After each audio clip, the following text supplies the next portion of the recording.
আরে শেখ হাসিনার মতো স্বৈরাচারও তো বারবার দাবি করতো সে নাকি ফজরের নামাজে ওঠার আগে ঘুম থেকে উঠে নাকি আগে কোরআন শরীফ পড়তো, কিন্তু ওযু থাকতো না। শামীম ওসমানের মতো বেঈমান, শামীম ওসমানের মতো কুলাঙ্গার, স্বৈরাচারের দোসর, সেই দাবি করতো সারা রাত মদ খায় পড়ে থাকতো, সকালে মিডিয়ার সামনে আয়েশা দাবি করতো যে আমি 80 রাকাত তাহাজ্জুদের নামাজ পড়ি। এগুলো সব হলো তাদের ধোঁকাবাজি, এই জাতির মাথা ব্রেইন ওয়াশ করা ছাড়া আর কিচ্ছু না। আর এই ইসলামতন্ত্র যারা মানে না, গণতন্ত্র বেঈমানদের তন্ত্রমন্ত্র যারা মানে, এরা সবাই কোনোদিন ইসলামের প্রকৃত বন্ধু হতে পারে না। ইসলামের বন্ধু যদি হতো গণতন্ত্রের কপালে ঝাঁটাপিটা করতো, সমাজতন্ত্রের কপালে ঝাঁটাপিটা করতো, ধর্মনিরপেক্ষ মতবাদ জাতীয়তাবাদের কপালে জুতা পিটা করে ইসলামতন্ত্র নিয়ে যদি রাজনীতি করত, তবেই না বুঝতাম যে না তিনি আসলে আল্লাহওয়ালা। কিন্তু তারা বেঈমানদের গণতন্ত্র প্রতিষ্ঠার রাজনীতি করবে। এই যে দেখবেন এখন কিছুদিন পর পর নেতারা দাবি করে যে আমরা যদি ক্ষমতায় আসতে পারি আমরা গণতন্ত্র প্রতিষ্ঠা করব। গণতন্ত্র মানে কি? গণতন্ত্র মানেই হলো এই বাংলাদেশে যত আইন চলবে সব গণমানুষের মাধ্যমে হবে। মানে এই বাংলাদেশে যত আইন চলবে সব আইন এই মানুষের দ্বারা তৈরি হবে, সেই আইন দ্বারা রাষ্ট্র চলবে। এখন আপনি আমাকে বলেন, আল্লাহ বলছেন তোমার সর্ব অঙ্গনটা চলবে আমি আল্লাহর হুকুমে, আর গণতন্ত্র বলছে সব হুকুম চলবে মানুষের আইনে। এখন আপনি গণতন্ত্র প্রতিষ্ঠা করবেন না ইসলামতন্ত্র? অথচ আপনি সেই গণতন্ত্র পার্টিদেরকে ভোট দিবেন, জাতীয়তাবাদ তাদেরকে আপনারা ভোট দিবেন, ধর্মনিরপেক্ষ মতবাদ পার্টি তাদেরকে আপনারা ভোট দিবেন। এই যে দেখবেন বিভিন্ন সরকারি অফিসের উপরে লেখা থাকে গণপ্রজাতন্ত্রী বাংলাদেশ সরকার, লেখা থাকে না? সুস্পষ্ট কুফরি একটা বাক্য, সুস্পষ্ট কুফরি। গণপ্রজাতন্ত্রী মানে কি? গণমানুষের দ্বারা যে তন্ত্র আইন তৈরি হয় সেই আইনে এই সরকার প্রতিষ্ঠিত। এদেরকে তো বলা হয় তাগুত, এদেরকে তো বলা হয় তাগুত। তাগুত তো শয়তানের বন্ধু, যারা আল্লাহর আইনকে বৃদ্ধাঙ্গুলি দেখিয়ে নিজেরা আইন বানিয়ে রাষ্ট্র চালায়, তাদেরকে যদি বলা হয় তাগুত, আপনি সেই তাগুতের দোসর হয়ে তাদেরকে ভোট দিবেন, তাদেরকে ক্ষমতায় আনবেন। তো আনেন না রে ভাই, আমার তো সমস্যা নাই, কারণ আপনার ইমান তো 200 টাকায় পাওয়া যায়, আপনার ইমান তো 100 টাকায় পাওয়া যায়। কুরবানির আগে গরু বিক্রি হয় 2 লাখ টাকা দিয়া, আর নির্বাচনের আগে মানুষকে কিনতে পাওয়া যায় 100 টাকা দিয়ে। দেখবেন নেতারা এসে 100 টাকা দিয়া, আরে একটা আকিস বিড়ি দিয়াও মানুষের ভোট কিনতে পাওয়া যায়। তাহলে এই মানুষের সম্মান গরুর চাইতে কম না বেশি? কথা হয়, নিজেরা নিজেদের অবস্থানটাকে গরুর নিচে নিয়ে চলে আসলো। শুনে রাখো, নির্বাচনের আগে যেই নেতা তোমাকে টাকা দিতে আসবে এটা নেতা নয়, এটা চোর। কেন? মনে রেখো এই নেতা এর ব্যবসায়ী হলো রাজনীতি। তো রাজনীতির মধ্যে ব্যবসার মধ্যে যেমন ইনভেস্ট করতে হয়, ও রাজনীতির মধ্যে ইনভেস্ট করে। নির্বাচনের আগে 4 কোটি টাকা খরচ করছে, 4 কোটি টাকা তার নির্বাচনের মধ্যে সে ডুবিয়ে দিয়েছে। আপনি কি ভাবেন ও কি হাতেম তাই যে আপনার জন্য তার হৃদয় প্রশস্ত 4 কোটি টাকা আমাদের জনগণের জন্য খরচ করলো? ও তো 4 কোটি টাকা নির্বাচনের আগে খরচ করছে, এটা তো ইনভেস্ট করছে মাত্র, এটা তো সুদে লাগিয়েছে। এখন খরচ করলো 4 কোটি, ক্ষমতায় আসার পরে কামাবে 40 কোটি। এই জন্য যারা নির্বাচনের আগে টাকা দিয়ে ভোট কিনতে আসবে, সে যদি কোনো হুজুরও হয় মনে করুন ওটাও চোর। ও চুরি করবে সামনে, ও চুরি করা ছাড়া সমাজে কোনো কিছু এনে দিতে পারবে না। দুনিয়ার মানুষ একটু বুঝতে শেখেন বাজান, একটু ভাবতে শেখেন। ইসলাম যতদিন পর্যন্ত এই সমাজে প্রতিষ্ঠিত না হবে, মুহাম্মদুর রাসূলুল্লাহর ইসলামতন্ত্র প্রতিষ্ঠার রাজনীতি যদি করতেই না পারেন, তো নবীর প্রতি আপনার ভালোবাসাটা কোথায়? আপনি ভাবতেছেন হুজুর আমি তো জিয়ার সৈনিক, আমি তো মুজিব সেনা, আমি তো এরশাদের সৈনিক। ধোকার মধ্যে আছো। সৈনিক যদি কারো হতে হয় মুহাম্মদুর রাসূলুল্লাহর আদর্শের সৈনিক হওয়া দরকার। নবীর আদর্শের বাইরে কোনো আদর্শ চলে না। হ্যাঁ, আপনি বলতে পারেন হুজুর জিয়ার কত অবদান দেশের জন্য, মুজিবের কত অবদান। আরে আমি তো স্বীকার করছি যে তোমার জিয়া অনেক বড় স্বাধীনতার জন্য অনেক অবদান ছিল, তোমার মুজিবের অনেক অবদান বাংলাদেশের স্বাধীনতার জন্য ছিল। আমি বিশ্বাস করলাম তোমার বাংলাদেশের স্বাধীনতার স্থপতি তোমার বঙ্গবন্ধু, তোমার বাংলাদেশের স্বাধীনতার ঘোষক তোমার জিয়া। আরে 56,000 বর্গ মাইলকে স্বাধীন করার জন্য জিয়া ডাক দিয়েছেন, ঘোষণা দিয়েছেন, আর পুরো বিশ্বকে স্বাধীন করার জন্য আমার নবী তো ডাক দিয়েছিলেন।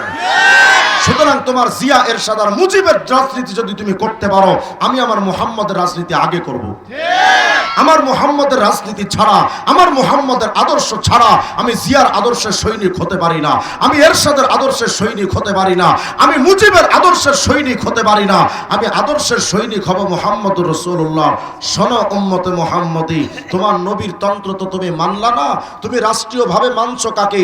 লেনিন, কালমার্স, মাও সেতুং, আব্রাহাম লিঙ্কন, জিয়া, এরশাদ, মুজিব।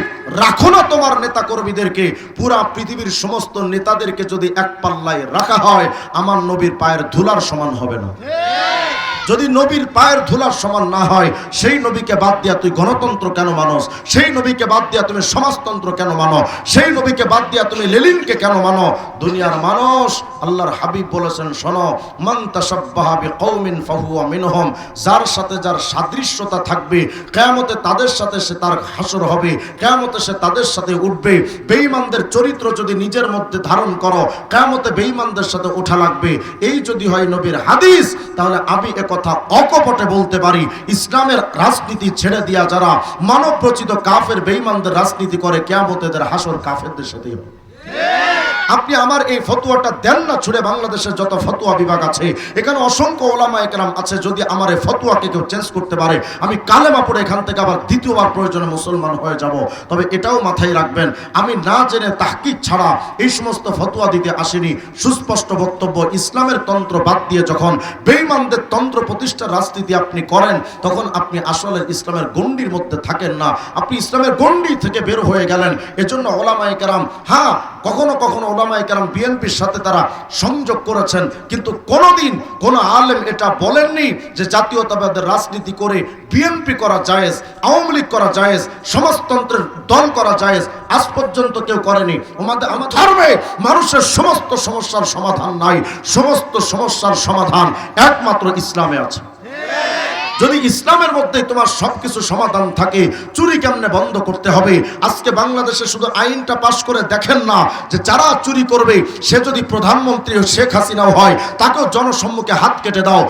2 দিন পরে, 5 দিন পরে, 1 মাস চলতে থাকুক না, সমস্ত বেঈমান চোর বাটপারদের হাত কাটার আইন শুরু হয়ে যাক না, এই বাংলাদেশে চোররা আর চুরি করার হিম্মত খুঁজে পাবে না। জেনাকারদেরকে বাংলাদেশের রাস্তার মধ্যে সবার সামনে সঙ্গে ছাড় করো, সবার সামনে তাকে জীবন্ত মৃত্যুদণ্ড দাও। তো মানুষে যখন দেখবে যে জেনা করলে বাংলাদেশে মৃত্যুদণ্ড ছাড়া আর কোনো রাস্তা নাই, 1 মাস করোনা আইন, বাংলাদেশের সবকিছুর পরিবর্তন হয়ে যাবে। ওরা বলে, কিছুদিন আগেও দেখলাম এক বেঈমান আমার বাংলাদেশে দাঁড়িয়ে সুস্পষ্টভাবে একটা দাবি করছে, স্বৈরাচার শেখ হাসিনার আমলে রাশেদ খান মেননের মতো একটা কুলাঙ্গার দাবি করেছিল মোল্লাতন্ত্র বাংলাদেশে চলবে না। তারা ইসলামতন্ত্র বলতো না, মোল্লাতন্ত্র বলতো, অথচ মোল্লাতন্ত্রই কিন্তু ইসলামতন্ত্র, এটা আলাদা কিছু না। তারা বুঝাতে চায় মোল্লাতন্ত্র বাংলাদেশে প্রতিষ্ঠিত হবে না, মোল্লাতন্ত্র বাংলাদেশে চালাইতে দেওয়া যাবে না, মোল্লা রাষ্ট্র ব্যবস্থায় আনা যাবে না। ওই পেতাত, ওই রাশেদ খান মেননদের, ওই নাস্তিক্যবাদের কিছু কিছু পেতাত তারা আজও পর্যন্ত দেখি তারা সময়ে সময়ে বলে, এই কিছুদিন আগেও তো একজন বলেছে, কয় রাজনীতির সাথে কোরআনের সম্পর্ক নাই। আমি বললাম, যেই রাজনীতির সাথে কোরআন নাই ওটা রাজনীতি নয়, ওটা ধান্দাবাজি। যেই রাজনীতির সাথে কোরআন থাকে না, যেই রাষ্ট্র ব্যবস্থায় কোরআনের আইন থাকবে না, ওই রাষ্ট্র ব্যবস্থা সুন্দর করে চলবে না। এটাই তো আল্লাহ পাকের ফায়সালা, এটাই তো আল্লাহ পাকের সিদ্ধান্ত। শোনো উম্মতে মুহাম্মদী, যতদিন পর্যন্ত তোমার বাংলাদেশে ইসলামী হুকুমত কায়েম না হবে, ততদিন পর্যন্ত তুমি পরিপূর্ণ মুসলমান হয়েছো এটা তুমি বলতে পারবা না। আমি রিজওয়ান রফিকও বলতে পারি না আমি পাক্কা মুসলমান হতে পেরেছি, উনিও পারবে না, উনিও পারবে না, আপনিও পারবে না। কেন? আরে ইসলাম তো শুধু টুপি মাথায় দেওয়ার নাম নয়, ইসলাম তো শুধু দাড়ি রাখার নাম নয়, ইসলাম তো শুধু পাঞ্জাবি গায়ে দেওয়ার নাম নয়, ইসলাম তো শুধু নামাজ রোজা হজ যাকাতের নাম নয়, এর বাহিরেও তো ইসলাম আছে। আল্লাহ পাকের এই কোরআনে কারীমের মধ্যে আল্লাহ পাক বলেছেন, উদখুলু ফিস সিলমি কাফা, ইসলামের মধ্যে ঢোকো, পরিপূর্ণভাবে ইসলামে ঢোকো। শুধু নামাজ রোজার ইসলামে ঢুকো না, শুধু টুপি আর পাগড়ি জুব্বার ইসলামে ঢুকো না। চোর চুরি করলে রাষ্ট্রীয়ভাবে তার হাত কাটতে হবে, ওটাও তো একটা ইসলাম। জেনাকার জেনা করলে রাষ্ট্রীয়ভাবে তার শাস্তির ব্যবস্থা ইসলাম অনুযায়ী আছে, ওটাও তো একটা ইসলাম।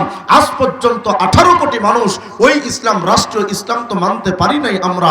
তাহলে বোঝা গেল আমরা নামাজি হতে পারি, রোজাদার হতে পারি, হাজি হতে পারি, গাজী হতে পারি, চিল্লার সাথী হতে পারি, অনেক বড় বড় মুরিদও হতে পারি। আজও পর্যন্ত আমরা পরিপূর্ণ মুসলমান হতে পারি নাই। পরিপূর্ণ মুসলমান হওয়ার জন্য আগে রাষ্ট্রে ইসলাম নেওয়া দরকার। বিশ্বাস করো মুসলমান, রাষ্ট্রে যদি ইসলাম যায়, শেখ হাসিনাদের মতো স্বৈরাচাররা দুর্নীতি করার সুযোগ পেত না, ডাকাতরা ডাকাতি করার সুযোগ পেত না, পুরা পৃথিবীতে একটা শান্তির বন্যা বইয়ে যেত। কিন্তু আপনি আমি তো সেই সুখের স্বপ্ন দেখি না। যখন মোল্লা একটা ইলেকশনে দাঁড়াবে, এই আপনারাই তালাশ করে দেখবেন ওইটা হুজুর, হ্যাঁ আরে হুজুর দিয়ে রাষ্ট্র চলবে না। এই পাশেরটা সুকুমারের মতো চাড়াল দেখা যায়, চাচা চুচা না, এ পারবে। শুনে রাখো যে আল্লাহর সাথে ওয়াদা দিয়ে আলাস্তু বিরব্বিকুম, আমি কি আল্লাহ তোমাদের রব নই?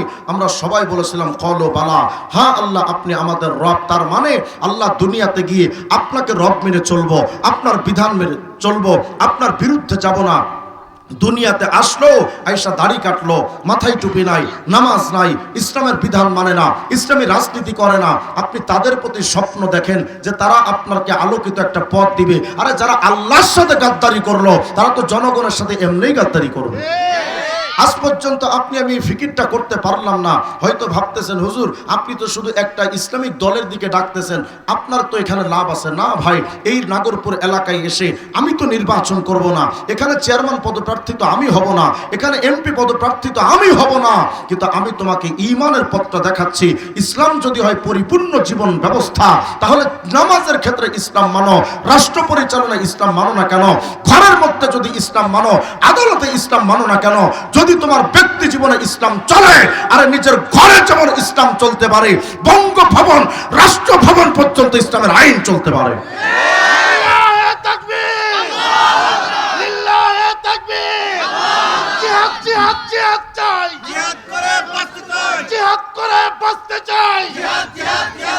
আল কোরআনের আলো, আল হাদিসের আলো, উলামায়ে হক্কানি জিন্দাবাদ, উলামায়ে দেওবন্দ জিন্দাবাদ, আল্লামা রিজওয়ান রফিকি জিন্দাবাদ। যতদিন এই ফিকির আপনার আমার মধ্যে পরিবর্তন না আসবে, আজকের মুসলমানরা হীনমন্যতায় ভোগে। হুজুর এই হুজুররা ক্ষমতায় গেলে তো দেশটা শেষ, তো 53 বছর তো দেশ এমনিই শেষ, এবার একটু চেষ্টা করেন না হুজুরদের ক্ষমতায় দিয়া। কথা হয় না? 53 বছর তো দেখেছেন মানব রচিত তন্ত্রমন্ত্র, আজকে থেকে সিদ্ধান্ত নেন না তন্ত্রমন্ত্রের দিন শেষ, ইসলামতন্ত্রের বাংলাদেশ। আজকে থেকে যদি এই সিদ্ধান্ত নিতে পারেন আমি কোন চোরকে ক্ষমতায় আনবো না, আনলে কি হবে, যাদেরকে বছরের পর বছর ক্ষমতায় এনেছেন, যত বড় বড় বুজুর্গ থেকে ভোট দিয়েছেন, আপনারা ভাবতেন যে উনি তো ইসলামিক মাইন্ডের, উনি তো বিরাট হাজি সাহেব, আর এই চিটিং বাটপাররাও খুব চালু মাল। ওরা ক্ষমতায় যাওয়ার আগে হজে যায় অথবা ওমরায় যায়, কোন একটা হজ কইরা বা একটা ওমরা করে শুধু একটু ভিডিও ক্লিপ বা একটা সেলফি তুলে বাস মানুষের সামনে ছবি তুলে প্রচার করে, এই যে দেখো আমি বিরাট বড়। আল্লাহর নবীকে মানলেন না, চুল কাটার ক্ষেত্রে মেসি আর নেইমার, পোশাক পরার ক্ষেত্রে বলিউডের নায়ক নায়িকা, পোশাক পরার ক্ষেত্রে হয়তো মুজিবের কোট পরো, নবীর সুন্নাত তরিকার কোট পরো না। আমি শুরু থেকে এই একটা কথা বোঝাতে চাচ্ছি, ব্যক্তি জীবনে নবীকে মানলাম না, পারিবারিক জীবনে নবীকে মানলাম না, সামাজিক জীবনে নবীকে মানলাম না, রাষ্ট্রীয় জীবনে নবীর ইসলামতন্ত্রের রাজনীতি আজ পর্যন্ত মানলাম না, তো না মানো কি হবে আপনার আমার নবীর? পুরা সৃষ্টি জগৎ যদি নবীকে না মানে নবীর কিচ্ছু আসে যাবে না, পুরা কায়নাত যদি নবীকে না মানে আমার নবীর কিচ্ছু আসে যাবে না। কারণ হয়তো আপনি আমি নবীকে মানি না, কিন্তু আপনার আমার নবীকে মানতেন ফিরিস্তারা, আপনার আমার নবীকে মানতেন নবী এবং রসুলরা। প্রমাণ দেখতে চান? সিরাজুল মুনির নামক কিতাবটা খোলেন, খণ্ড 3 পৃষ্ঠা 15 মধ্যে তালাশ করেন, হুজুরে আকরাম চেনো, তোমার নবীকে চেনো, তোমার নবী কত দামি, সেই নবীর রাজনীতি বুঝো, সেই নবীর ইসলামতন্ত্র বুঝো, সেই নবীর আইন শাস্ত্র বুঝো, সেই নবীর আদর্শ বুঝো, সেই নবীর প্রতি দরদ আর মহব্বত ভালোবাসাটা বোঝা দরকার। নবী কত দামি। আপনার আমার কাছে মনে হয় হুজুর লেনিন কত বড় মানুষ, কালমার্কস কত বড় মানুষ, মাও সেতুং কত বড় মানুষ, আব্রাহাম লিঙ্কন কত বড় মানুষ, জিয়া এরশাদার কত বড় মানুষ। আরে বেটা তোমার নবীকে তুমি চেনো না, তোমার নবী কত বড় মানুষ ছিলেন। হুজুরে আকরাম যখন মেরাজের রাত্রে মসজিদে আকসায় এসেছেন, জিবরিল আমিন তাকায় দেখলেন মসজিদে আকসায় কোনো জনমানুষ নাই, কেউ ছিল না। হযরতে জিবরিল আমিন দেখলেন হুজুরে আকরাম যখন মসজিদে আকসায় এসেছেন, সাল্লাল্লাহু ওয়া জিবরাইল কুল্লু ওয়াহিদ রাকাতাইন, 2 রাকাত নামাজ আদায় করলেন, নবীও পড়লেন, জিবরিল আমিনও পড়লেন। করলেন। 2 রাকাত নামাজ যখন শেষ হয়ে গেল, জিবরিল আমিন তাকায়া দেখলেন মসজিদে আকসায় অন্য কোনো মানুষজন নাই, কেউ এখানে ছিল না। কে আজকে নবীকে স্বাগতম জানাবে? কে আজকে নবীজিকে শুভেচ্ছা দিবে? মসজিদে আকসায় তো লোকজন নাই, মেরাজের রাত্রে পুরা মসজিদ খালি, নবী আসছেন এখানে, স্বাগতম দেওয়ার কেউ নাই। ফাআযানা জিবরাইল আল মালায়েকা, জিবরিল আমিন এবার ফেরেশতাদেরকে ডাক দিলেন। ওয়া নাযালাত মিনাস সামা, আসমান থেকে কাতারে কাতারে ফেরেশতারা নেমে চলে আসলো। ওয়া হাশারা লাহু জামিআল মুরসালিন ওয়াল আম্বিয়া, সমস্ত নবীগণ চলে আসলেন, রাসূলগণ চলে আসলেন। পুরা মসজিদে আকসা লোকে লোকারণ্য হয়ে গেছে। আসছেন কারা? নবীরা, রসুলরা, ফিরিস্তারা। আচ্ছা কল্পনা করেন তো কি চমৎকার এক দৃশ্যায়ন এখানে হয়েছে আজকে। যেই মসজিদে আকসায় হাজির নবীরা, রসুলরা, ফিরিস্তারা, এই মসজিদে আকসা আজকে কত দামি একটা মজমা তৈরি হয়েছে। হুজুরে আকরাম তাকালেন, ফাআরাফান নবী আন নবিয়্যিন, আপনার আমার নবী তাকিয়ে চিনতে পারলেন। মিন বাইনে কায়েম ওয়া রাকি ওয়া সাজিদ, হুজুরে আকরাম তাকিয়ে চিনতে পারলেন। কোন নবী দাঁড়িয়ে নামাজ পড়ছেন, কেউ রুকুতে আছেন, কেউ সিজদায় আছেন, তাকিয়ে দেখছেন ওই যে বাবা আদম, ওই যে নূহ, ওই যে ইব্রাহিম, ওই যে ঈসা, ওই যে মূসা, সমস্ত নবীরা মসজিদে আকসা ভরপুর হয়ে গেল। ইতিমধ্যে ফাআযানা মুআদ্দিন, মসজিদে আকসা আজান হয়ে গেল। ওয়া উকিমাতিস সালাহ, ইকামত হয়ে গেছে। আজান ইকামতের পর ফাকামু সুফুফা, সবাই কাতারবন্দি হয়ে দাঁড়িয়ে গেলেন। ইয়ানতাজিরুনা মা ইয়াউম্মুহুম, সবাই অপেক্ষমান ছিলেন আজকের এই দামি জামাতে ইমামতি করতে পারে এমন মহান ইমাম সাহেব কে আছে? হযরত ইব্রাহিম খলিলুল্লাহ, আরে তিনি তো সাহসী করেন না ইমামতের মুসল্লায় যেতে। সফিউল্লাহ আদম, তিনিও তো হিম্মত করেন না ইমামতের মুসল্লায় যেতে। ইমামতের মুসল্লা খালি, কিন্তু মসজিদে আকসার কাতারগুলো লোকজনে ভরপুর হয়ে গেছে। পুরা মসজিদে আকসায় লোকে লোকারণ্য, সবাই দাঁড়িয়ে গেলেন, অপেক্ষমান ছিলেন সবাই যে কে আজকে ইমামতি করবে। জিবরিল আমিন তাকায় দেখলেন পিনপতন নীরবতা, নিস্তব্ধতার আধার, কেউ সামনে এগিয়ে যায় না, সবাই দাঁড়িয়ে আছেন চুপচাপ। হযরত জিবরিল আমিন আসছেন। ফাআখাযা বিয়াদিহি সাল্লাল্লাহু আলাইহি ওয়াসাল্লাম ফাকাদ্দামা, নবীর হাতটা ধরে বললেন, মুহাম্মদি, আমি তোমাকে বুঝাতে চাচ্ছি যে নবী ইমাম হয়েছেন ফেরেশতাদের, নবী এবং রাসূলদের, সেই নবী তোমার টুপি দেওয়ার ক্ষেত্রে ইমাম হতে পারলো না, চুল কাটার ক্ষেত্রে নবী ইমাম হতে পারলো না, দাড়ি রাখার ক্ষেত্রে নবী তোমার ইমাম হতে পারলো না, তোমার পরিবার চালানোর ক্ষেত্রে নবী তোমার রোল মডেল হতে পারলো না, তোমার এই সমাজ ব্যবস্থা আরে ক্ষুদ্র এই বাংলাদেশ নামক রাষ্ট্র পরিচালনায় নবী তোমার রোল মডেল হতে পারলো না। তোমার রোল মডেল তুমি বানিয়েছো লেনিন, কার্ল মার্কস, মাও সেতুং, আব্রাহাম লিঙ্কন, জিয়া এরশাদ আর মুজিবকে। তুই মর না কবরে, মরার সময় তোকে তো বলবে বিসমিল্লাহি ওয়া আলা মিল্লাতি রাসূলিল্লাহ, একে রাসূলের ধর্মের অনুসারী হিসেবে কবরে রাখছি। অথচ তুই ব্যক্তি জীবনে নবীর ইসলাম মানুষ নাই, পারিবারিক জীবনে মানুষ নাই, রাষ্ট্রীয় জীবনে মানুষ নাই, ব্যক্তি জীবনেও তুই মানুষ নাই। তোকে কবরে রাখার সময় বলবে নবীর ধর্মের অনুসারী, কবরে যাবে আর ফেরেশতারা জুতা দিয়ে পিটাবে তোরে। নবীর ইসলামটাকে বুঝতে চেষ্টা করেন। নবী আমার জীবন, নবী আমার মরণ। আরে আমার ব্যক্তি জীবনে আমার পৃথিবীর কোন মডেল হবে না, আমার একমাত্র মডেল হবে আমার মুহাম্মদুর রাসূলুল্লাহ। আমার সমাজ ব্যবস্থায় একমাত্র মডেল হবে আমার মুহাম্মদুর রাসূলুল্লাহ।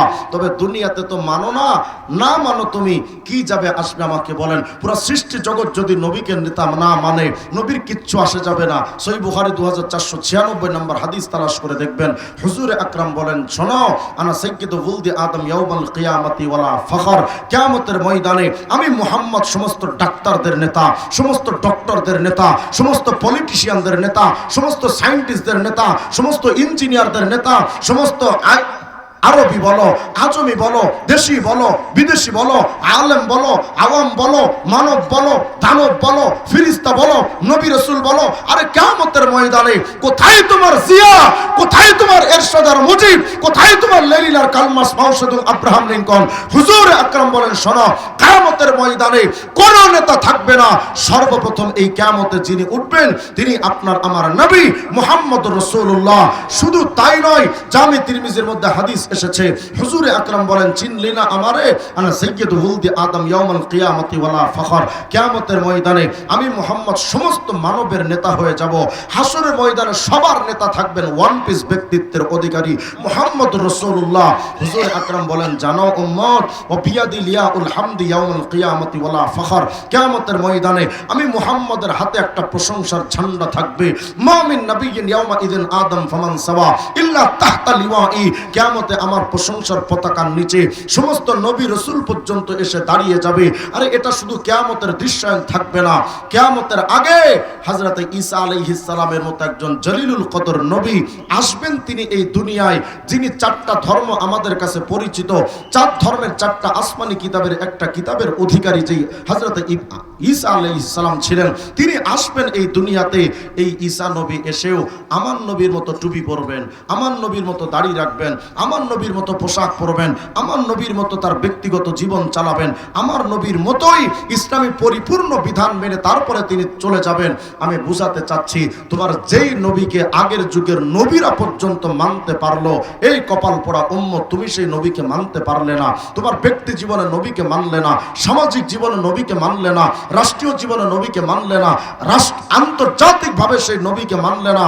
শোনো, তুমি তো আজকে মানছো জিয়া, এরশাদ, মুজিব, লেনিন, কার্ল মার্কস, মাও সেতুং, আব্রাহাম লিঙ্কন মানো, তবে নবীর হাদিসটা মনে রেখো, জামে সগীরের হাদিস। হুজুর আকরাম বলেছেন, লাউ নাযালা মূসা সুম্মা তাবাতুমুহু ওয়া তারাকতুমুনি লাদালালতুম। যদি তুমি এই জামানায় আমি মুহাম্মদের আগমনের পর যদি তুমি ব্যক্তি জীবনে আমি মুহাম্মদকে বাদ দিয়া আল্লাহর সত্য নবী মূসাকেও যদি মানতে শুরু করো, আমি মুহাম্মদকে বাদ দিয়া, অবশ্যই তুমি পথভ্রষ্ট হয়ে যাবে। এই যদি হয় বাস্তবতা নবীর হাদিস, তাহলে আমি এটা সুস্পষ্ট বলতে পারি, নবীর ইসলামতন্ত্র বাদ দিয়া যারা লেনিন, কার্ল মার্কস, মাও সেতুং, আব্রাহাম লিঙ্কনদের গণতন্ত্র, সমাজতন্ত্র, রাজতন্ত্র, প্রজাতন্ত্র, সাম্যবাদ, পুঁজিবাদ, জাতীয়তাবাদ, বস্তুবাদ, ধর্মনিরপেক্ষ মতবাদের মতো কুফরি রাজনীতি যারা মেনে নিয়েছ, যদি এই জামানায় মুহাম্মদ আরবিকে বাদ দিয়া মুসা নবীকেও মানা না যায়, আর এই জামানায় নবীর তন্ত্র বাদ দিয়া কোন মানব রচিত মানা যায় না। লিল্লাহে তাকবীর, লিল্লাহে তাকবীর। এই সমাজ ভাঙতে হবে, দিনের বিজয় আনতে হবে, দিনের বিজয় আনতে হবে, এই সমাজ ভাঙতে হবে। ইসলামের শত্রুরা হুঁশিয়ার সাবধান, হুঁশিয়ার সাবধান, ইসলামের শত্রুরা আল হাদিসের আলো, ঘরে ঘরে জানো, আমার নেতা তোমার নেতা বিশ্বনবী মুহাম্মদ। লিল্লাহে তাকবীর। আল্লাহু আকবার। ভাইরা, আপনার কাছে আমি বুঝাতে চাচ্ছি শুধু একটা কথা, আপনি মুসলমান, আপনার আদর্শ মুহাম্মদুর রাসূলুল্লাহ, এই একটা কথা ভেবেই তো একটু চলেন যে আমার ইসলাম যদি সর্বাঙ্গন চালানোর জন্য সক্ষমশীল একটা ধর্ম হয়, তাহলে আমার আদালতগুলো মানুষের তন্ত্রে কেন চলবে? আমার বাংলাদেশের গণভবন মানুষের আইনে কেন চলবে? আমার বাংলাদেশের সংসদ ভবন আল্লাহ রসুলের ইসলামতন্ত্র বাদ দিয়া কেন মানুষের তন্ত্রে চলবে? যখন তুমি ওগুলো মেনে নিচ্ছ, তখন তুমি কেমন জানি নবীকে বোঝাতে চাও, নবী আপনার ইসলামতন্ত্র দিয়ে আমার রাষ্ট্র চলবে না। এজন্য জিয়া, এরশাদ আর মুজিবের তন্ত্র, লেনিন, কার্ল মার্কস, মাও সেতুং, আব্রাহাম লিঙ্কনদের তন্ত্র মেনে নিয়েছি, আপনার ইসলাম দিয়ে আমার রাষ্ট্র চলবে না। এজন্য আপনার ইসলামবাদ, গণতন্ত্র প্রতিষ্ঠা করব। তুমি নবীকে কতটা কঠিনভাবে আঘাত করেছো। এই আঘাত তো আবু জেহেলের চাইতে কঠিন আঘাত, এই আঘাত তো উতবা সাইবার চাইতে কঠিন আঘাত, এই আঘাত তো কুফফার কুরাইশদের চাইতে বেশি বড় আঘাত। আরে নবীর নিজের গোত্র থেকে তাড়িয়ে মদিনাতে পাঠিয়ে দেওয়ার যতটা কষ্ট, 3 বছর শিয়াবে আবি তালেবের মধ্যে জেল খাটার যতটা কষ্ট, তায়েফের ময়দানে আঘাতপ্রাপ্ত হওয়ার ওই কষ্টটা যত কঠিন কষ্ট, নবীর সারা জিন্দেগির একটা মিশন ইসলামকে বাদ দেওয়ার কষ্টটা তার চাইতে বড় কষ্ট নয়। বুঝেন, একটু বুঝার চেষ্টা করেন। কিয়ামতের নবীজির সামনে তো যাওয়া লাগবে, লাগবে না? আল্লাহ বলবেন সবাই নিজেদের ইমামের পেছনে যাও, আমি সবাইকে নিয়ে দৌড় দিব, চলেন নবীর পেছনে যায়। আপনিও দৌড় দিবেন, ফেরেশতারা তাকায় দেখবেন তোমার মাথায় নবীর টুপির নূর নাই, তোমার মুখে নবীর দাড়ির নূর নাই, তোমার গায়ে পাঞ্জাবির নূর নাই, তোমার ব্যক্তি জীবনে নবীর সুন্নাতের নূর নাই, তুমি পারিবারিক জীবনে নবীকে মানো নাই, সামাজিক জীবনে নবীকে মানো নাই, রাষ্ট্রীয় জীবনে নবীকে মানো নাই। বিশ্বাস করো মুসলমান, যখন তুমি নবীর দিকে দৌড়াবে, তো দৌড়াইতে দৌড়াইতে যখন যাবে আর ফেরেশতারা ধরবে, সুন্দর করে জুতা দিয়ে পিটায় জাহান্নামে ফেলায় দিবে, আর কোনো কিচ্ছু হবে না। আমি আপনার কাছে একটা প্রশ্ন করি, আওয়ামী লীগের সভানেত্রী শেখ হাসিনার সামনে জামাত ইসলামের দাড়ি পাল্লার প্রতীক নিয়ে যদি দাঁড়ান, জায়গা দেবে? কথা কয় না। বিএনপির চেয়ারপারসন খালেদার সামনে যদি মাথার মধ্যে নৌকার সিল নিয়ে যান, জায়গা দেবে?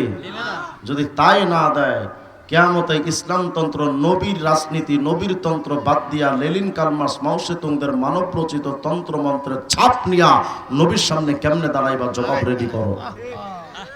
আগে জবাব রেডি করো, তারপরে কিয়ামতে নবীর সামনে দাঁড়াবে। শোনো, তোমার ওই নামাজ দিয়া তুমি জান্নাত পাবে না, আমি চ্যালেঞ্জ করে বলতে পারি তোমাকে।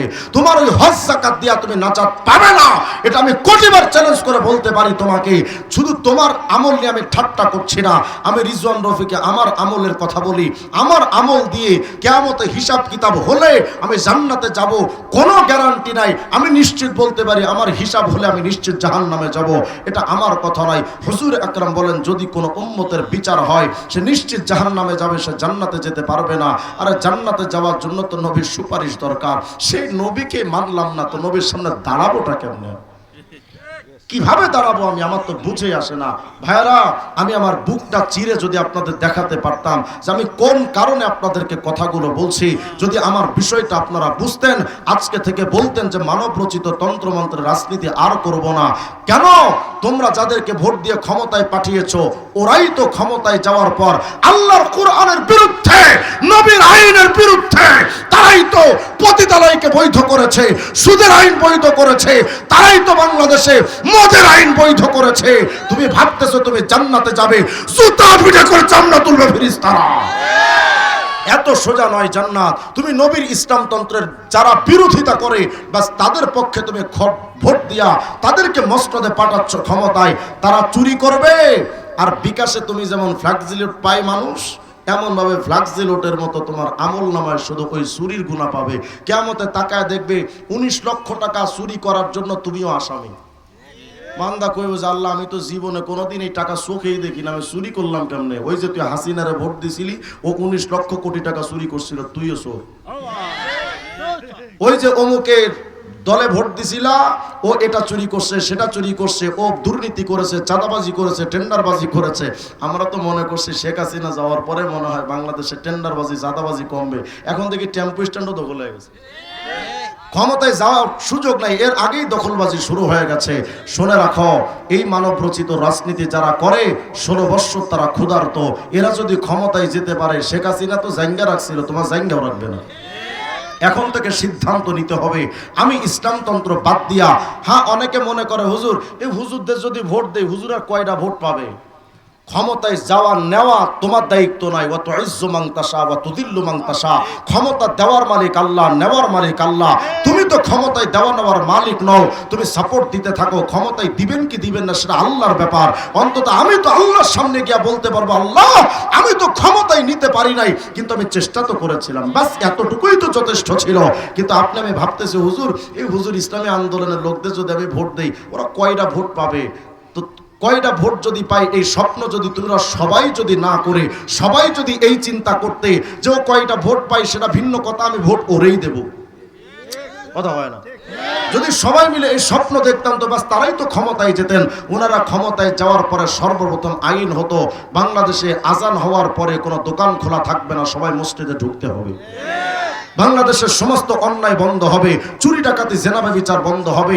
এই উম্মতে মুহাম্মদী, তুমি ভাবতেছো তুমি বিরাট বড় নবীর আশিক, আজকে বেঈমান রাখাল রাহারা নবীর বিরুদ্ধে কটূক্তি করেছে, তুমি প্রতিবাদ করতে পারছো না।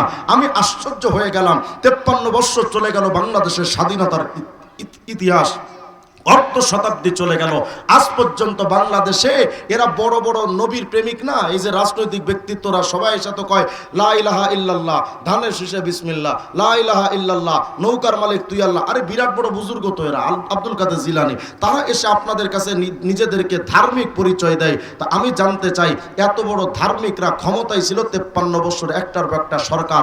ওই সরকারের নামটা বলেন, যেই সরকার নবীর কটূক্তিকারীদের বিরুদ্ধে মৃত্যু দণ্ডের একটা আইন করেছে, কোন সরকার? আমাকে নামের লিস্ট বলেন।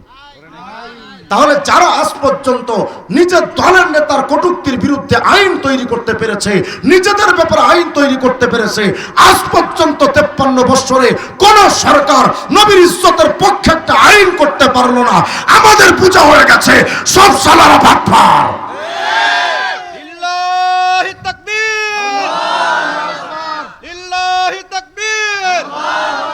তন্ত্রমন্ত্রের দিন শেষ, ইসলামের বাংলাদেশ, তন্ত্রমন্ত্রের দিন শেষ, ইসলামের বাংলাদেশ। আমার নেতা তোমার নেতা বিশ্বনবী মুস্তাফা। লিল্লাহি তাকবীর। আজকে থেকে সিদ্ধান্ত নেবেন। আমি টোটাফাটা কিছু কথা বলেছি, আমি শুধু একটা জায়গা আপনাকে বোঝাতে চাচ্ছি, আমার নবী তো আমার সর্বক্ষেত্রে আল্লাহ আমাকে আদর্শ হিসেবে আমার নবীকে পাঠিয়েছেন, তাই না?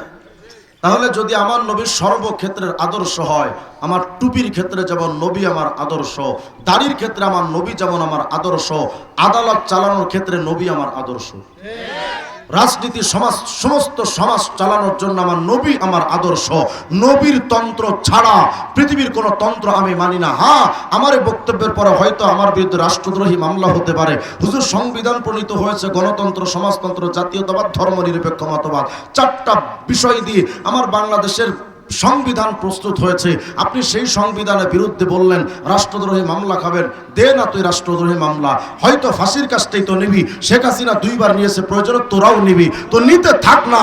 সুস্পষ্ট বক্তব্য হলো, যেই সংবিধানে আল্লাহর নবীর ইসলামতন্ত্র জায়গা পায় না, যেই সংবিধানে ইসলামতন্ত্রকে বাদ দিয়া কাফের বেঈমানদের তন্ত্রমন্ত্রকে জায়গা দেওয়া হয়েছে, যেই সংবিধানে পতিতালয় বৈধ, সুদের আইন বৈধ, মদের আইন বৈধ, আর যেই সংবিধানে নবীর ইজ্জতের পক্ষে আইন থাকে না, ওই সংবিধান আমি মানি না।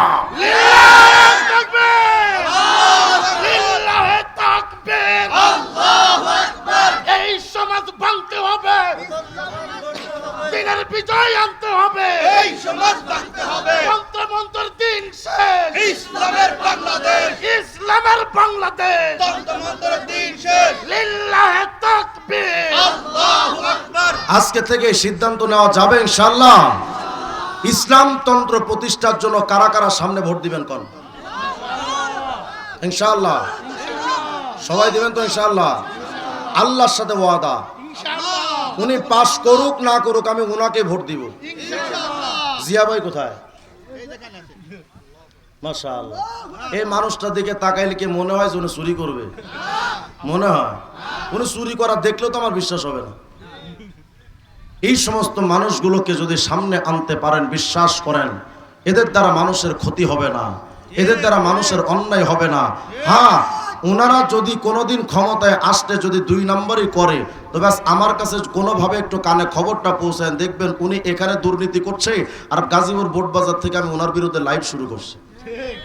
আমাদের সাথে কোনো ব্যক্তির সক্ষতা নয়, আমাদের সাথে সক্ষতা ইসলাম পরিপূর্ণ মেনে যারা সামনে আসবে আমরা তাদের সাথে আছি। ইসলামের বিরুদ্ধে যারাই বিভিন্ন অন্যায় কাজে জড়িয়ে যাবে, এই গত শুক্রবারে আমার মসজিদ, আমি 2 মসজিদে জুমা পড়াই, মিরপুর 12 নম্বর মুসলিম বাজার একটা মসজিদে জুমা পড়াই, প্রায় 2 বিঘা জায়গার উপর মসজিদ। এই প্রায় 50 বছর যাবত এই মসজিদে কমিটির লোকেরা দুর্নীতি করে আসছে, কোটি কোটি টাকা মসজিদের মার্কেটের টাকা চুরি করছে। সুস্পষ্টভাবে গত শুক্রবারে আমি মসজিদে ভাষণ দিয়েছি। আমি জানি চাকরি থাকবে না, চাকরি করার জন্য তো আমি যাই না। আমি বলেছি যদি কমিটির কোনো লোক কোনো অন্যায়ের সাথে জড়িত হয়ে যায়, আমি মসজিদের খতিব, আমাকে বলবেন, সেই কমিটির সদস্যর বিরুদ্ধে সর্বপ্রথম আমার জবান আওয়াজ উচ্চারিত হবে। এতে চাকরি থাক বা না থাক, দূর মিয়া চাকরি আল্লাহ যদি চান কোটি কোটি চাকরি পড়ে থাকবে, কিন্তু আমি আমার সামনে কোনো অন্যায় হোক, মুসলমান যে সত্যিকার অর্থে ইসলাম প্রেমিকরা এটা সহ্য করতে পারে না। আজকে থেকে আমরা সুন্দর একটা সমাজ ব্যবস্থার জন্য পুরুষরা যেমন নারীরাও তেমন একযোগে এক ফিকিরে ইসলাম বাস্তবায়নের মিশনে কাজ করব ইনশাআল্লাহ। আল্লাহ আমাদের সবাইকে তৌফিক দান করেন, বলেন আমিন। এই মসজিদের কাজটা করার জন্য তারা আমাকে খুব অনুরোধ করেছেন যে হুজুর একটু কালেকশনের দিকে একটু টান দিয়ে। আমি আসলে কালেকশন পারিও না, করিও না। আমি যে ওয়াজ করছি এদিকে মনে হয় যে আমি কালেকশনের বক্তা। কালেকশনের জন্য অনেক সুর তাল লাগে। দানকারীরও মাতা পিতা সুখে রেখেন কবরে, নূরের টুপি পরাইয়া উঠাইয়েন কাল হাসরে, এক পাগলে কয় আল্লাহ উঠাইয়েন কাল যশোরে। অনেক তাল তো লাগে, এগুলো তো আমি জানিও না, পারিও না। তবে মসজিদের জন্য যেহেতু আবেদন করছে, আমি অনেক কষ্ট করে আসছি আপনাদের এখান থেকে। সে সুনামগঞ্জ কত দূর, প্রায় 300 কিলোমিটারের বেশি দূর আপ ডাউন করে, 550।